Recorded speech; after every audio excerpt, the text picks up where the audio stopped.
Olá, boa tarde. Boa tarde. Seja bem-vinda, bem-vindo ao Jornal da Tarde. Polícia Federal cumpre 8 mandados de prisão e 13 de busca e apreensão em 5 estados contra participantes dos atos golpistas de 8 de janeiro. Além de identificar e punir quem invadiu e vandalizou prédios públicos em Brasília, a operação permanente da PF vai atrás dos financiadores e organizadores das agressões à democracia. Veja outros destaques. Vacinação infantil contra a Covid-19 não utiliza nem 10% das doses disponíveis por falta de procura. Doença é a que mais mata crianças no Brasil atualmente. Carnaval deste ano está 15% mais caro do que o de antes da pandemia. Passagens aéreas e hospedagem são os vilões. São Paulo registra aumento nas ocorrências com escorpiões. Especialistas alertam para a prevenção, porque o veneno pode ser fatal. O temporal provoca pelo menos uma morte em São Gonçalo, na região metropolitana do Rio de Janeiro. Metade das crianças de até 5 anos na terra Yanomami sofre com a desnutrição.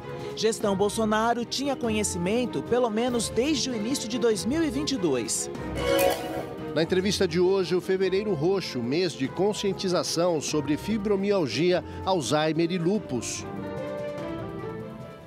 A Covid-19 foi a doença evitável por vacinas que mais matou crianças nos últimos 3 anos no Brasil. Apesar da maioria das capitais brasileiras já contar com vacinas pediátricas, o ritmo de vacinação ainda é muito lento. Hoje pela manhã, a Daniele finalmente conseguiu dar a segunda dose da vacina contra a Covid-19 à pequena Maria Clara. A primeira dose da Pfizer Baby veio na chamada chepinha, um alívio. A vacina, ela traz a tranquilidade para que as crianças possam ser crianças. E que os pais possam ter a tranquilidade de ver eles bem. A cidade de São Paulo começou no dia 2 deste mês a vacinação de crianças de 6 meses a 2 anos, 11 meses e 29 dias, depois que recebeu mais de 700 mil doses da vacina. Apesar da oferta do imunizante, a procura nos postos de saúde é considerada muito baixa e não há motivo para preocupação quanto aos riscos das vacinas aos bebês. Do mesmo modo que foram feitos estudos em adultos, em adolescentes e crianças maiores, foram feitos estudos também nessa faixa etária. Então, mostrou-se uma vacina segura, sem nenhum sinal de alarme, sem nenhum evento adverso ou efeito colateral diferente da Pfizer utilizada em outras faixas etárias, e também não mostrou nenhum dado de segurança ou de efeito colateral diferente das vacinas que a gente já está acostumado a fazer na criança. Isso porque a quantidade de antígenos, as substâncias que permitem a imunização, nas vacinas pediátricas é muito menor que nas demais. A Pfizer, que o adulto tomou, tinham 30 microgramas de antígeno, e a Pfizer Baby tem 3 microgramas. Então, a dose é muito menor. Por isso que a vacina é muito segura nessa faixa etária e por isso que, em vez de fazer esquema de 2 doses, a gente faz de 3 doses, exatamente para garantir o estímulo do sistema imunológico dessas crianças pequenas. Quem trabalha com imunização afirma que, para aumentar a procura pela vacina pediátrica, a primeira coisa é dar acesso aos pais. A Pfizer Baby precisa estar disponível em horários flexíveis, nos quais eles possam levar os filhos aos postos. Outra coisa importante é que os governos federal e estaduais busquem formas de se comunicar com uma nova geração de pais, desacostumados com enfermidades tão graves quanto a Covid-19 e muitas vezes propensos a acreditar em fake news. É uma geração de pais que não viu doenças graves, como a poliomielite, que não viu doenças graves do passado, como os mais velhos. Mostrar realmente o benefício das vacinas, mostrar aonde eles podem procurar fontes seguras de informação, né? Nos grupos de WhatsApp da família. Afinal de contas, a Covid-19 foi a doença prevenível por vacinas que mais matou crianças no Brasil nos últimos 3 anos. Isso não é só no Brasil. A gente vê isso no Brasil, os Estados Unidos está reportando a mesma coisa. Então, se você somar meningite, pneumonia, sarampo, todas as doenças que têm vacinação, a Covid matou muito mais crianças. Confia na vacina e traz, porque nada paga passar uma noite em claro com o filho no hospital. Quem gosta de carnaval enfrenta uma folia de preços. A inflação de produtos e serviços relacionados chega a 15%, segundo o levantamento da Fundação Getúlio Vargas. A Raquel mora em São José dos Campos, São Paulo, mas está no Rio de Janeiro para curtir a folia. Para isso, ela preparou as fantasias, as malas e o bolso. Tudo aumentou um pouco, pelo menos um pouquinho teve aumento em cada setor, assim, em cada área, né? Alimentação, transporte, estadia. Eu viajo sempre de ônibus, mas os ônibus normais eles já estão com preço mais alto, né? A gente já estava sentindo isso. Passagem de avião também, desde o ano passado está um absurdo. O primeiro carnaval desde o início da pandemia está 15,5% mais caro, segundo o levantamento feito pelo Instituto Brasileiro de Economia da Fundação Getúlio Vargas. A principal vilã dos foliões é a passagem aérea, que está quase 60% mais cara. Na ala da hospedagem, as reservas de hotel subiram quase 10%. A alegoria dos transportes de táxi ou por aplicativo está entre 9% e 11% mais cara. Já o bloco da refeição fora de casa acumula alta de 7%. A demanda no pós-pandemia voltou com bastante força, né?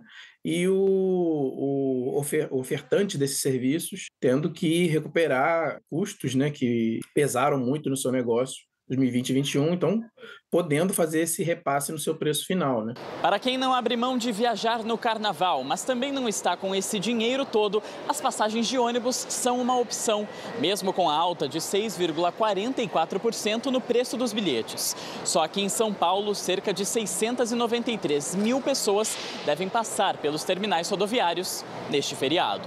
Esse grupo de amigos veio de Belo Horizonte para curtir o carnaval em São Paulo e escolheu a viagem de ônibus. Acessibilidade financeira também, por mais que não seja uma viagem tão longa. E também porque a gente já organizou, já tem um tempinho já, meu amigo ali conseguiu um desconto e tudo nas passagens, então ele falou, vamos comprar de uma vez logo, assim a gente acabou optando vindo de ônibus mesmo. Na hora de cair na farra, a palavra é responsabilidade, para que os bloquinhos de rua não virem blocos e mais blocos de dívidas. Tomar cuidado, né, com o orçamento para fazer aquelas despesas que estão dentro ali dos seus ganhos, né, da sua renda, e não dar esse passo maior que a perna, né, ter sempre muita cautela. E a tradicional festa de carnaval de São Luís do Paraitinga, a cerca de 170 quilômetros de São Paulo, foi adiada por causa das chuvas que castigam a região. No final de semana, parte da cidade ficou alagada. 700 pessoas ficaram desalojadas. A prefeitura decretou estado de calamidade pública e decidiu adiar as festas de carnaval que começariam no sábado. Segundo a prefeitura, as chuvas causaram deslizamentos de encostas, obstruíram estradas e derrubaram pontes, com o transbordamento recorrente do rio Paraitinga, que corta todo o município. Como as previsões meteorológicas indicam a continuidade das chuvas intensas, o carnaval será realizado em uma ocasião mais propícia. Tombada como patrimônio histórico nacional, São Luís do Paraitinga sofreu uma grave enchente em 2010, com a destruição de parte do centro histórico. Conhecida pelo tradicional carnaval exclusivamente de marchinhas, a cidade foi reconstruída e se preparava para o primeiro carnaval desde 2020, depois da pandemia de Covid-19. E a Defesa Civil de São Paulo fez um alerta para as chuvas no estado hoje e nos próximos dias. Serão chuvas intensas e contínuas, acompanhadas por descargas elétricas, fortes rajadas de vento e até granizo em algumas regiões. Estas chuvas atingirão principalmente os municípios da faixa leste do estado. Na Baixada Santista, são esperados até 55 milímetros de chuvas. Na capital, região metropolitana de São Paulo. E no litoral norte, 60 milímetros. No Vale do Ribeira e Itapeva, 70 milímetros de acumulados. Já em Campinas e Sorocaba, 75 milímetros. No Vale do Paraíba, os nossos meteorologistas indicam até 80 milímetros de acumulados. E o destaque fica para a Serra da Mantiqueira. Por lá, são esperados até 120 milímetros de acumulados de chuvas. Para as pessoas que moram em áreas de risco, pedimos especial atenção. Estejam atentas aos sinais que antecedem esses deslizamentos, como postes e árvores inclinados, rachaduras nas paredes das casas e portas e janelas emperradas. Diante de qualquer um destes sinais, abandone o local e ligue para a Defesa Civil pelo número 199. Os fortes temporais que atingiram o Rio de Janeiro provocaram pelo menos uma morte em São Gonçalo, na região metropolitana, e 3 pessoas estão desaparecidas. De acordo com o Corpo de Bombeiros, o temporal que desabou sobre o município de São Gonçalo causou pelo menos 9 desabamentos e cerca de 30 casos de alagamentos e inundações. No Engenho Pequeno, a queda da barreira derrubou uma casa. Roseli de Castro, de 52 anos, que estava no imóvel, morreu na hora. No mesmo bairro, os bombeiros procuram um casal com uma filha de 4 anos de idade. Não é certo que eles estejam na casa soterrada, mas parentes não tinham conseguido contato com eles até esta manhã. A Defesa Civil de São Gonçalo avalia riscos dos imóveis próximos ao desabamento. No bairro Zé Garoto, este pronto-socorro foi tomado pelas águas. Imagens feitas por moradores mostram a unidade de saúde alagada, com água entrando até pela abertura do ar-condicionado. Em toda a cidade, a água deixou ruas completamente alagadas, moradores ilhados e carros submersos. Na capital, o Centro de Operações da Prefeitura colocou a cidade em estado de atenção devido às fortes chuvas. Na rua Frei Caneca, no centro do Rio de Janeiro, uma árvore caiu sobre este ônibus. O veículo estava lotado, mas ninguém ficou ferido. Símbolo do cerrado e em risco de extinção, o lobo-guará está diante de uma nova ameaça, uma sarna provocada por um ácaro. O animal selvagem pega a doença no contato com cães domésticos. Essa aproximação é consequência do desmatamento crescente e da perda do habitat. A bela pelagem laranja avermelhada, quando o lobo-guará está saudável na natureza, já não brilha como antes. Este animal, capturado para tratamento, está debilitado. A sarna é causada por um ácaro, provoca lesões na pele e vai fazendo o pelo do animal cair. Se não bastasse só a lesão que o ácaro provoca, por si só, devido a esse processo inflamatório, de hipersensibilidade, a gente tem o animal se coçando, né? E essa ação mecânica da coceira acaba provocando mais lesões na pele desse animal. Essa infecção secundária, somada a uma baixa imunidade que esse animal apresenta devido ao alto estresse que ele é submetido, né, devido a essa doença, e outros estresses que ele tem no ambiente naturalmente, né, esse animal ele pode acabar evoluindo, né, para o óbito. Dos 14 lobos-guará capturados pelo projeto Lobos do Pardo no nordeste do estado de São Paulo, 8 foram diagnosticados com sarna. Os pesquisadores capturam os animais com armadilhas e montam tendas no campo para fazer o tratamento. Uma iniciativa do Instituto Procarnívoros, em parceria com o ICMBio. A campanha Lobo Sem Sarna está sendo mantida com doações, já que o projeto perdeu financiamento no ano passado. Nós precisamos de recursos para mobilizar a nossa equipe para o campo, para continuar o monitoramento dos lobos que nós já, nesses últimos 4, 5 anos, a gente tem monitorado e fazer o tratamento local. Os pesquisadores ainda tentam descobrir se há algum intermediário no ciclo de transmissão entre os cães e os lobos. Mas não há dúvidas de que cachorros soltos em sítios e fazendas muito próximos de onde os lobos vivem estão relacionados ao problema. Atropelamentos em rodovias que cortam essas áreas são outra ameaça provocada pelo avanço do homem sobre a natureza. O desmatamento, por exemplo, limita as fontes de alimento do lobo-guará no cerrado, seu habitat natural. Aí, o animal se desloca para outros biomas, como a Mata Atlântica, mas não para áreas de floresta fechada, como a desse remanescente do Parque Trianon, dentro da cidade de São Paulo, e sim para trechos descampados pela devastação crescente. O lobo-guará é importante na preservação ambiental. Além de ser um predador que ajuda a manter o equilíbrio da cadeia alimentar, se alimenta de frutas e semeia o cerrado nos longos deslocamentos. Os indicadores de ambiente saudável são esses animais, que a gente chama de animais bandeiras, né?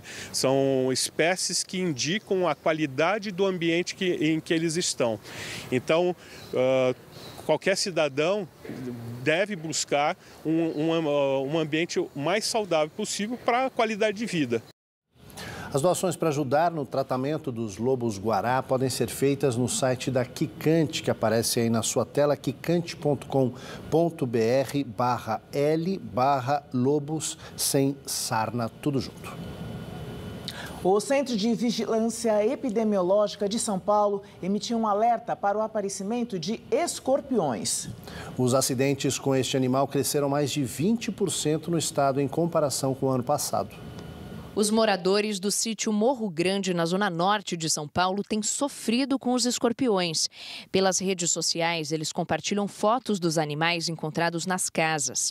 Um dos casos foi encontrado no interruptor. Um dos interruptores estava fazendo troca, a gente foi acender a luz e ele estava saindo de dentro. Tive que colocar as telas na casa toda, minha filha também, lá na casa toda dela. Até nos banheiros. Este líder comunitário acredita que a razão para a infestação está nessa praça. O acúmulo de lixo, o descarte irregular de entulho, a falta de limpeza urbana, a falta de cuidado mesmo com o ambiente da praça, com os ambientes públicos assim. Em 2022, houve aumento de 22% no número de acidentes com escorpiões. Foram registrados mais de 42 mil casos. A picada causa inchaço, vermelhidão e dor imediata no local. Nos casos graves, pode ser letal, principalmente em crianças de até 10 anos de idade. Em caso de acidente envolvendo escorpiões, a recomendação é procurar o serviço de saúde o mais rápido possível.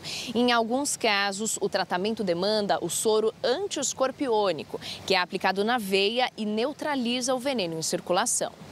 É importante lembrar também que no estado de São Paulo hoje nós temos 211 pontos estratégicos distribuídos em todo o nosso território com soro antiveneno.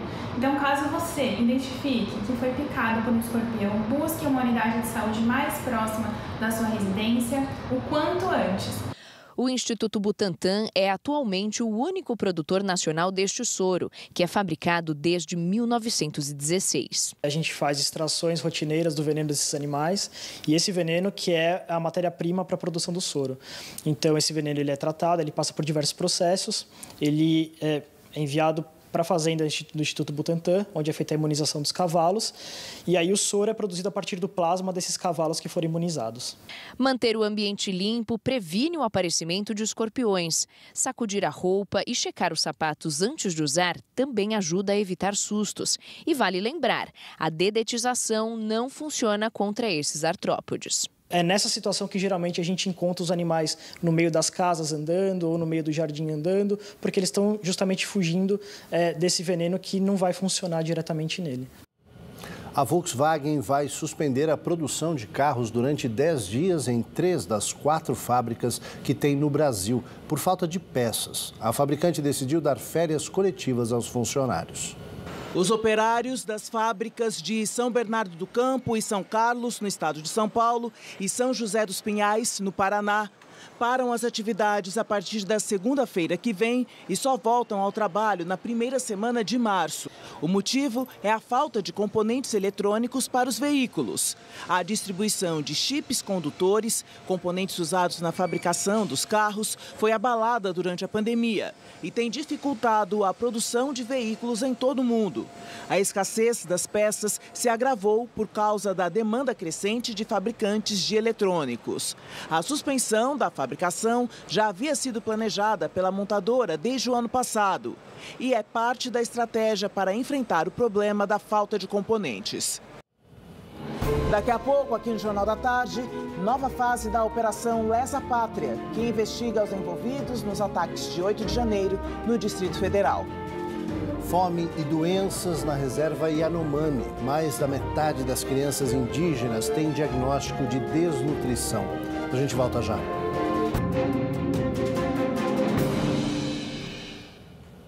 O presidente do Banco Central, Roberto Campos Neto, foi o entrevistado desta segunda-feira do Roda Viva. Alvo de críticas do presidente Lula, Campos Neto defendeu a política de juros do Banco Central e negou que a gestão dele tenha motivações políticas. Logo no início do programa, Roberto Campos Neto adotou um tom apaziguador em relação ao governo Lula. Ele foi questionado sobre o fato de ter ido votar com uma camisa amarela, um símbolo do bolsonarismo durante a campanha eleitoral. É importante reconhecer a legitimidade do resultado das eleições, a eleição do presidente Lula, que foi feita de uma forma democrática. É importante manter e preservar a democracia. O Banco Central é uma instituição de Estado, precisa trabalhar com o governo sempre. Nós estamos sempre abertos a trabalhar com o governo, a colaborar. Eu entendo que existe pressa, né, da parte do presidente Lula, eu entendo que existe uma agenda social, a nossa agenda é muito social. Se a gente pensar tudo que o Banco Central fez, as grandes inovações foram todas visando o social. Então, eu queria começar fazendo esse registro, que o Banco Central precisa trabalhar junto com o governo e que eu vou fazer tudo que tiver ao meu alcance para aproximar o Banco Central do governo. Durante todo o programa, Campos Neto reafirmou que sua gestão à frente do Banco Central é técnica e independente. Ele foi indicado ao cargo em 2019 e logo depois foi aprovada a lei que instituiu a autonomia do BC. Foi a maior subida de juros no ano eleitoral na história do Brasil, 2 vezes maior que a segunda, que foi em 2001. E quando a gente olha mercados emergentes, você não vai ver na história de mercados emergentes uma subida olhando 1 ano e meio para trás, na magnitude que o Brasil fez. Então, assim, mostra que foi um ato muito independente, né? Se o Banco Central estivesse leniente, quisesse participar, né, agir politicamente, não teria subido os juros, teria até feito uma política para estourar a inflação para frente, que foi uma coisa que não fez. A gente está num sistema muito polarizado. Eu acho que a gente está todo mundo aprendendo, né? A autonomia do Banco Central é nova. Eu vim indicado por um governo, também estou aprendendo. Espero poder sempre conversar bem com qualquer governo, mas eu sempre assim, eu acho que é importante enfatizar. Esse governo é um governo de coalizão, tem várias pessoas que estão no governo que votaram contra o governo passado, que vieram de outros lugares. Eu acho que agora é a hora da gente se unir, fazer um projeto pelo país, esquecer dessas coisas pequenas e pensar assim, o que a gente precisa para fazer esse país crescer. A desnutrição atinge metade das crianças Yanomami de até 5 anos monitoradas pelo SUS. Os dados são do Departamento de Atenção Primária à Saúde Indígena do Ministério da Saúde. Há pelo menos 8 anos, a desnutrição atinge metade das crianças Yanomami de até 5 anos. Em 2015, 49% delas estavam abaixo do peso ideal para a idade. Em 2021, esse percentual chegou no pico, saltando para 56%. 2 ofícios enviados pela Secretaria de Saúde Indígena, ligada ao Ministério da Saúde, mostram que as pastas da Cidadania e da Justiça tinham ciência da situação de desnutrição dos indígenas no início de 2022. Os documentos foram enviados aos ministérios na gestão de Jair Bolsonaro em um intervalo de pouco mais de um mês. Neles, a Secretaria reclama do corte na distribuição de alimentos e relata a situação de fome dos indígenas. A terra Yanomami vive uma grave crise humanitária e sanitária. Além da desnutrição, há vários casos de malária. Desde o dia 20 de janeiro, o governo federal decretou emergência de saúde pública na reserva e começou a atuar no combate ao garimpo ilegal. Ontem, uma ação coordenada pela Polícia Federal destruiu mais um ponto de garimpo ilegal que ficava próximo à região onde vivem os indígenas isolados. O prazo para a saída voluntária dos garimpeiros, que terminaria ontem, foi prorrogado pela Força Aérea Brasileira até 6 de maio. No sábado, o governo federal liberou o acesso pelos rios para que barqueiros também retirem os invasores. A Polícia Federal começou a cumprir hoje 16 mandados de busca e apreensão contra suspeitos de integrar uma quadrilha envolvida na compra de ouro extraído ilegalmente da terra indígena Yanomami. Os mandados são cumpridos em Roraima, Goiás e São Paulo. Segundo a polícia, a organização criminosa teria movimentado 422 milhões de reais em 5 anos. E numa outra operação, a Lesa Pátria, a Polícia Federal cumpre mandados de prisão e busca e apreensão em 5 estados contra participantes dos atos golpistas do dia 8 de janeiro. O repórter Luiz Turati tem as informações. Boa tarde, Turati. Oi, Aldo. Boa tarde para você e para todo mundo que está ligado no Jornal da Tarde. Essa já é a 6ª fase da Operação Lesa Pátria. No total, foram expedidos, nesta terça-feira, 8 mandados de prisão preventiva, sendo que desses 5 já foram cumpridos e outros 13 de busca e apreensão. Isso nos estados de São Paulo, Minas Gerais, Goiás, Sergipe e também no Paraná. Todas essas ações foram autorizadas pelo Supremo Tribunal Federal. Os acusados são investigados por 6 crimes. São eles: abolição violenta do Estado Democrático de Direito, golpe de Estado, dano qualificado, associação criminosa, incitação ao crime e destruição e deteriorização ou inutilização de bens especialmente protegidos. Todos esses crimes só serão qualificados quando os trabalhos forem encerrados. De acordo com a Polícia Federal, a Operação Lesa Pátria já cumpriu até o dia 7 de fevereiro 17 mandados de prisão preventiva, 3 de prisão temporária e outros 37 de busca e apreensão. O Supremo Tribunal Federal determinou que essa operação seja permanente com atualizações constantes. A população pode ajudar a denunciar pessoas que participaram, incentivaram ou até financiaram os atos antidemocráticos terroristas do dia 8 de janeiro. Basta mandar um e-mail para o endereço denuncia8janeiro@pf.gov.br. É com vocês aí no estúdio. Obrigado pelas informações, Turati. O ser humano versus a inteligência artificial. Um estudo inédito americano mapeou as reações das pessoas em relação aos robôs. A pesquisa também foi aplicada no Brasil. A partir do momento em que existem projetos de interação e tomada de decisão quase humanos, a relação entre as pessoas e a inteligência artificial virou objeto de estudo. A versão brasileira contou com 1.700 participantes. Em uma relação profissional, como os brasileiros reagem ao sucesso de iniciativas conduzidas por pessoas e por inteligência artificial? 92% atribuíram o mérito pelo sucesso ao ser humano. Já 76% também fariam isso com a inteligência artificial. E no caso de uma iniciativa fracassada, haveria a substituição do responsável? 80% dos entrevistados trocariam o algoritmo por uma pessoa em caso de erro. E 66% substituiriam o gestor por um algoritmo na mesma situação. Em relação à idade, quem tem entre 31 e 50 anos tende a preferir humanos a robôs para atividades, mesmo quando as máquinas se saem melhor nas tarefas. É mais fácil perdoarmos erros humanos do que os das máquinas. Preferimos a companhia de outras pessoas em diversas situações da vida. Por enquanto, no campo das relações pessoais, os humanos vencem essa disputa. Mas e num futuro em que o comportamento artificial será cada vez mais próximo ao humano? Como será a nossa reação?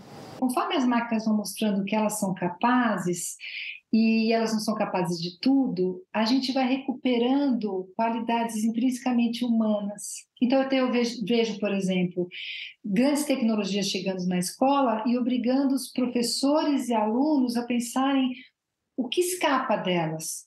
Então, trabalhos em grupos, escrever à mão a própria prova na frente do professor, fazer prova oral. É fácil de perceber como a inteligência artificial chega para otimizar diversas funções em nosso dia a dia.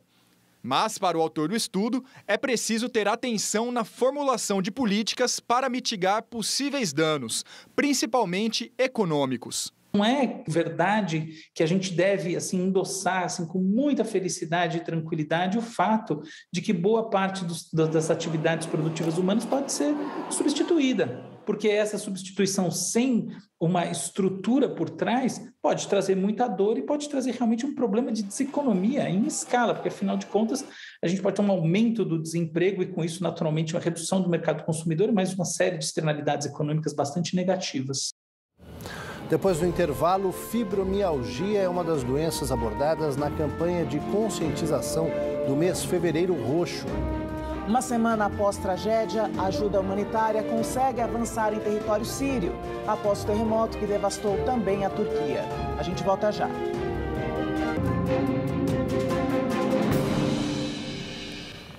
Só agora, mais de uma semana depois do terremoto de 7,8 graus de magnitude que atingiu a Turquia e a Síria, a ajuda humanitária conseguiu acesso ao território sírio.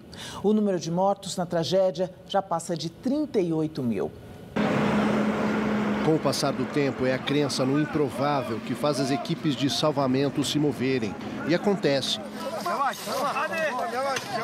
Na cidade turca de Adiaman, um jovem de 18 anos foi encontrado vivo. A primeira medida tomada pelos paramédicos foi hidratá-lo antes mesmo de finalizar o resgate. Um menino de 13 anos também resistiu todo esse tempo. Tem ainda as equipes especializadas na busca de animais. Esse cachorro foi achado preso 6 dias depois do tremor. A tecnologia tem ajudado nessa fase em que os bombeiros fazem uma espécie de pente fino, uma varredura nos escombros. Drones com câmeras que detectam calor conseguem entrar debaixo das placas de concreto em lugares de alto risco para rastrear sobreviventes. Mais de uma semana depois do terremoto, o chefe da ajuda humanitária das Nações Unidas, Martin Griffiths, pôde entrar na Síria para ver de perto a dimensão da tragédia. A comida e a água potável não são suficientes. Sem casa para morar, crianças e mulheres estão ao relento, abandonadas à própria sorte, sem ter a quem recorrer. Os sírios já enfrentavam uma grave crise humanitária provocada pela guerra civil, que está às vésperas de completar 12 anos. A população atingida agora pelo tremor já vivia como refugiada dentro do próprio país ou na Turquia, perto da fronteira. A Igreja Católica de Portugal pediu desculpas pelos casos de abuso sexual cometidos por religiosos da instituição. Coube ao chefe dos bispos português, José Ornelas, se pronunciar publicamente em nome da Igreja. A comissão independente que investiga 564 denúncias comprovou 512 crimes cometidos. No total, desde 1950, membros da Igreja Católica de Portugal foram acusados de mais de 4.800 casos de abusos contra menores. É o país da Europa com o maior número de denúncias e crimes do tipo. Depois dos balões chineses, os caças dos Estados Unidos derrubaram mais 3 objetos voadores. O governo de Joe Biden determinou uma força-tarefa para investigar os incidentes. E a Casa Branca fez questão de dizer que os objetos não são de origem extraterrestre. No indication of aliens or extraterrestrial activity. A porta-voz da Casa Branca disse que não há nenhuma indicação de atividade alienígena ou extraterrestre na recente derrubada de objetos voadores não identificados nos Estados Unidos e Canadá. O general Glenn Van Hart, responsável pela defesa do espaço aéreo da América do Norte, foi mais cauteloso. I'll let the intel community and the counterintelligence community figure that out. I haven't ruled out anything. Nos últimos dias, caças americanos derrubaram 3 objetos que estavam entre 6 e 12 mil metros de altitude. Os casos ocorreram uma semana depois da derrubada de um balão chinês, identificado por Pequim como um instrumento meteorológico, mas acusado pelos americanos de servir para espionagem. Nesta segunda, John Kirby, do Conselho de Segurança Nacional, disse que os casos são diferentes. Ele citou que os OVNIs não tinham sinais de comunicação, propulsão, nem eram tripulados. E, embora não representassem ameaça direta às pessoas, sobrevoaram áreas militares sensíveis e poderiam afetar o tráfego aéreo. A Casa Branca informou que o presidente Joe Biden acompanha de perto a situação. Ele determinou que os secretários de Estado e de Defesa, mais o diretor de inteligência, mantenham contato com parceiros e aliados ao redor do mundo para trocar informações. Membros do Congresso americano também estão sendo informados de todos os passos. O governo dos Estados Unidos lembra que este é um problema que afeta a todos. Enquanto o mistério não é resolvido, a porta-voz da Casa Branca lembrou de um clássico do cinema. Eu adoro o filme ET, mas vamos deixar ele lá. O Fevereiro Roxo é um mês destinado à conscientização sobre 3 doenças: a fibromialgia, o Alzheimer e o lúpus. Só a fibromialgia, que leva à dor muscular generalizada, afeta de 3 a 5% da população mundial. E estudos científicos avaliam as causas e os múltiplos sintomas dessa doença. Sobre este assunto, eu conversei mais cedo com o presidente da Sociedade Brasileira de Reumatologia, Marco Antônio Rocha Loures. Fibromialgia quer dizer fibro da fibra, mio músculo, e algia dor. Então seria dor na fibra muscular. É uma doença que atinge praticamente a musculatura, dói todo o corpo, é crônica e atinge uma grande proporção da população. E ela incomoda bastante, porque ela é, como eu disse, ela é crônica e a gente tem que controlar, nós médicos e a paciente também tem que dar sua contribuição, controlar essas dores que são muito ruins, né, para a qualidade de vida da pessoa. E como diferenciar, o senhor já disse que é uma dor crônica, não? Mas como perceber as diferenças que vão me despertar a atenção para falar, algo tem de diferente aqui, eu preciso investigar? Muito importante essa pergunta, porque a fibromialgia tem a fibromialgia primária e a secundária. E qual a diferença? A primária é quando nós investigamos alguma coisa atrás dela, você não encontra nada. A pessoa só tem dor. E a secundária é quando você tem uma outra doença, pode ser reumática, por exemplo, pode ser um lúpus, que você falou, pode ser uma artrite reumatoide, uma osteoartrite, uma espondilite. Aí você faz na pesquisa, no acompanhamento, um diagnóstico com exames, com imagens, e que você, então, consegue encontrar uma doença. Essa é a secundária. Quando você não consegue encontrar a doença, você classifica como primária. Esse olhar atento sobre o que está acontecendo com o seu corpo, no detalhe, faz toda a diferença no diagnóstico. Exatamente. Um diagnóstico precoce, qualquer que seja a doença, você pega ela no início, ela tem, logicamente, uma resposta melhor. Você trata com menos medicamentos e a pessoa tem uma melhora rápida. Quando você demora muito o tratamento, ela tem uma expansão maior. Logicamente que demora mais para responder e causa sequelas.